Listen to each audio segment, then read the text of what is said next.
All right, we are just about finished with ecology. I know it's pretty long, but it's really interesting as well. So, us humans, 7 billion of us, these amazing hotspots and biodiversity areas and different biomes we have on Earth. How do these 7 billion people then affect these given environments? So, let's talk about the direct impact that humans are having. Well, for starters, we're creating a lot of loss of those types of biodiversity, whether they be species diversity, genetic diversity, or ecosystem diversity. We are losing a lot of it. Okay. The greatest threat to our biodiversity is habitat destruction. We tend to cut down a lot of habitats, whether they be for areas to then do agriculture or to grow, to put cattle. We do it for human development, to be able to put new shopping centers and new homes and new urban areas, for forestry, for mining, etc. This image is of the Amazon rainforest in Brazil, and you can see how the Amazon rainforest is on fire. This happens a lot. Every single day, there is some kind of fire happening somewhere in the Amazon rainforest, and that's because so many areas are being cleared for more agriculture and more grazing animals, so things like cows and pigs and other animals to be placed. So it's usually done on purpose to clear the land for that farming and grazing. The second major reason for biodiversity loss is overharvesting. And this can be overhunting in land ecosystems or overfishing in aquatic environments or overlogging of species as well.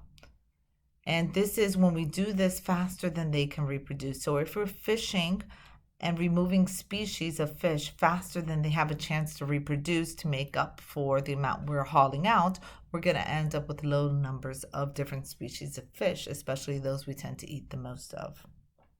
So it can very negatively impact entire ecosystems, disrupting the food web and causing major extinctions of species in those ecosystems. Invasive species is another big reason for biodiversity loss. An invasive species is a species that has been brought into an area that doesn't naturally belong there and then overtakes the area. So they are exotic species, but exotic is not the same as invasive. So an exotic species is any species that does not belong in an area. So it's non-native. And if it has no natural predators and multiplies too fast, it becomes known as being invasive. Okay. So an exotic species can be something like flowers from Asia that you planted in your front yard, right? You planted the species, they don't naturally belong there, but if they're not growing wild and out of hand, then they're just an exotic species. However, if that exotic species were to grow too much, like our Asian bamboo, people will plant bamboos in their houses. Not the native species. There is a native species of Carolina bamboo, but there are species from Asia that are planted, and then bamboo just grows so fast and starts overtaking the area, and then can grow outside of your area and into other places, and that becomes known as invasive. So it's when an exotic species multiplies too fast. It's a big cause of for loss of species, damage to crop, damage to infrastructure, damage to our fisheries. I'm going to show you a few different examples. On the left, we have the brown tree snake from Guam.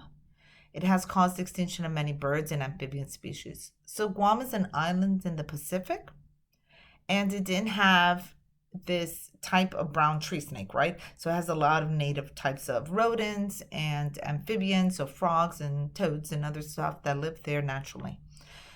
This brown tree snake ended up coming along mostly by catching onto the bottoms of planes or in ships and stuff. And it ended up reaching Guam and then ended up being released accidentally into the environment.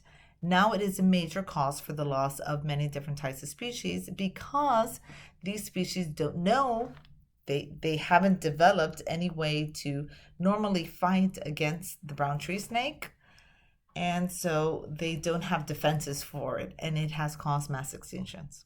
Another example is kudzu. You've probably all seen this somewhere around here. It's everywhere. It's going rampant in North Carolina. Right now in the Carolinas, kudzu is causing millions of dollars of loss a year.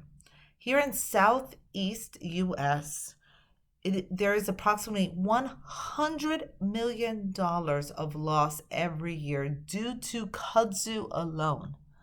Kudzu kills and chokes many types of species of other types of native plants. It overtakes structures. It has torn down bridges. It has torn down houses. You name it. It's just taking over everything. It is not native to our area. It was actually introduced as an ornamental plant that people would like plant in different areas, and then since it has no natural predators, it just started growing rampant and becoming invasive. I'm gonna put on this quick video for you so you can watch on invasive species. It's really good and it'll give you a better idea of what is happening.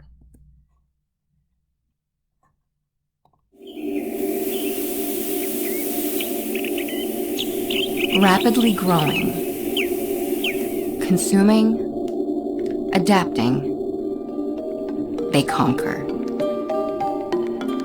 jeopardizing local economies, threatening human health, and devastating entire ecosystems. As whole rows of cherished landmarks are condemned, brought home to town-dwelling citizens are the rigid precautions being taken by the Department of Agriculture to save this tree from extinction. Invasive species are non-native organisms that cause considerable damage when introduced to a new area. These species compete with native wildlife for resources and thrive at the expense of the local ecosystem.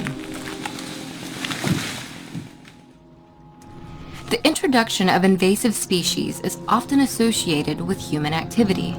Boats that travel between different bodies of water can carry hitchhikers, such as the zebra mussel.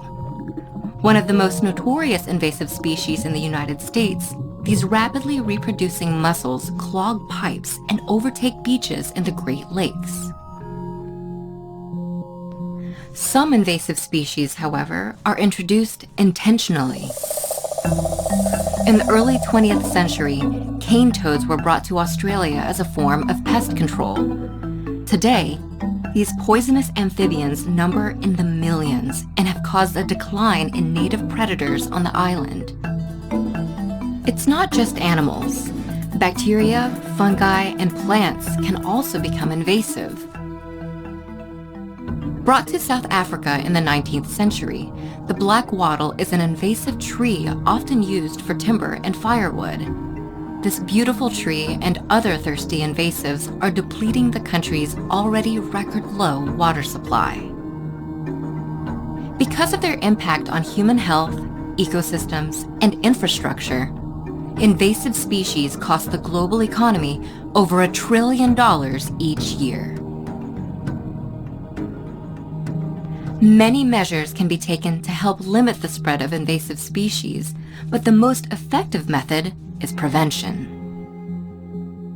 By carefully cleaning boats before transferring between different bodies of water, not releasing exotic pets into the wild, and planting gardens with native species, we can help prevent the spread of invasive organisms.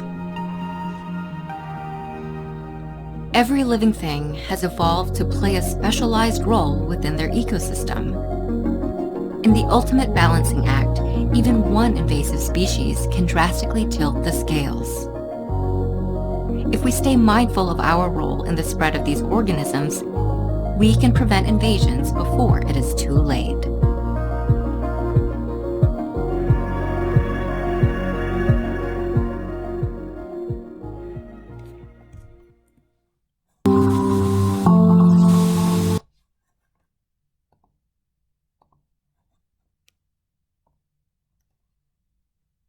That's a pretty impactful video that you just watched, showing how invasive species can so terribly affect any given environment. Right. The last type of, or the last cause of biodiversity loss, or major cause of biodiversity loss that has been affected by humans is climate change. So climate change has been so far the greatest reason for extinctions worldwide throughout history. However, climate change nowadays is being majorly impacted by humans. So our current climate change is being accelerated by human intervention. It impacts not just biodiversity at local level, as we've seen with things like deforestation, overharvesting, and invasive species, but it's also going to impact biodiversity at the global level. It increases erratic weather.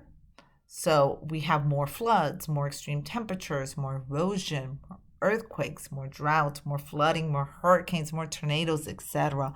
with climate change. It leads to a range and shift in species.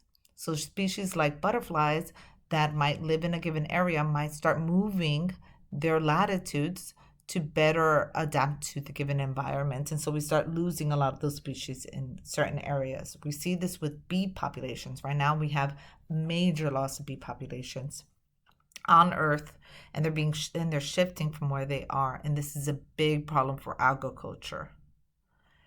And it also raises ocean levels. So we have a lot of melting of glaciers, which increases the ocean levels and therefore causing us to lose coastline and reduce island size. We've even had some islands that have already sunk underwater.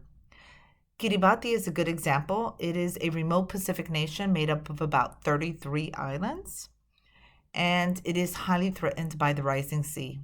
If trends continue, all the islands of Kiribati will be underwater by 2100, displacing about 119,000 people. One of their islands has already gone underwater, and all of the humans living on that island had to be moved to other islands to escape that island, which is now underwater.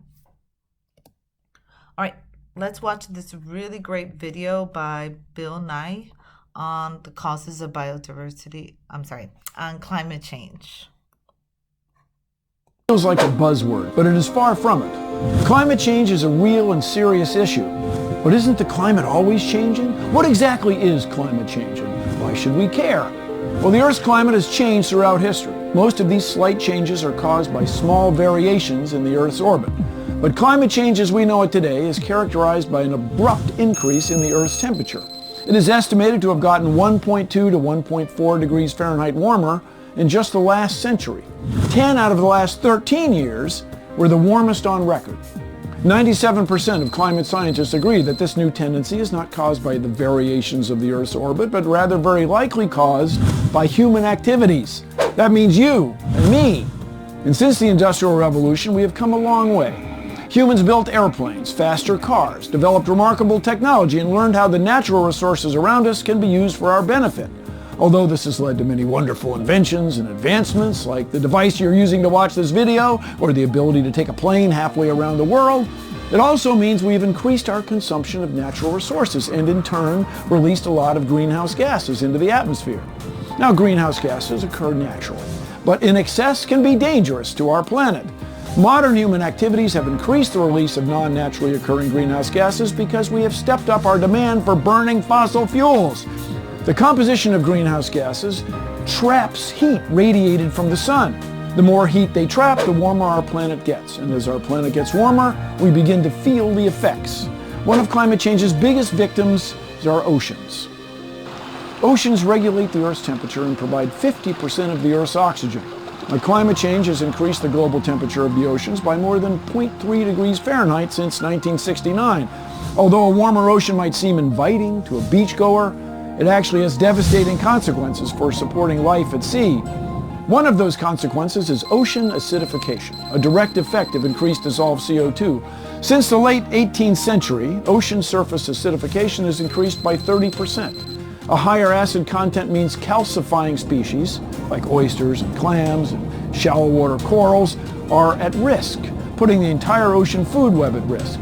This is bad news for the 1 billion people relying on the ocean as its primary source of protein. Climate change has also caused the sea level to rise. Just in the last century, sea levels have risen 6.7 inches, but the rate in the last decade has nearly doubled. Sea levels have risen because as the ocean gets warmer, it swells. On top of that, glaciers and ice sheets are melting. Antarctica lost 36 cubic miles of ice between 2002 and 2005, and since 1994, each year on average, the Earth has lost 400 billion tons from its glaciers. That's like an ice cube 7.5 kilometers on a side, 4 miles on a side, melting and flowing into the sea. When all that ice melts, it fills up our oceans, and just like filling up a bathtub, the shores can't hold all that water, and coastal regions get flooded. Troubling signs of climate change are increased extreme weather events. Natural disasters like floods, tornadoes, and deadly heat waves are more obvious to humans because of their immediate impact and their sharing of the images in the media. Climate change, as we know it today, is change in our Earth's overall temperature with massive and permanent ramifications.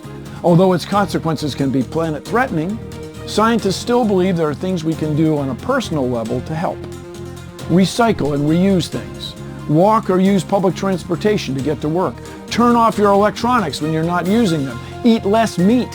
While you're at it, eat more locally grown vegetables and foods. And last but not least, spread your knowledge and concerns about climate change with others. When it comes to climate change, the main takeaway is that it's real. And although we are part of the cause, we can also be part of the solution. And we're now down to the last slide.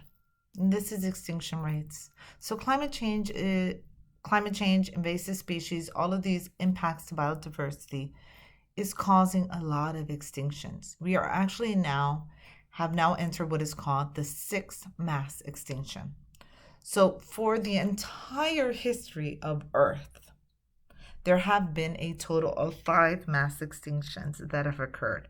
And now we are in the 6th mass extinction. This video will talk about the previous 5 extinctions and how this 6th extinction is different from the previous 5.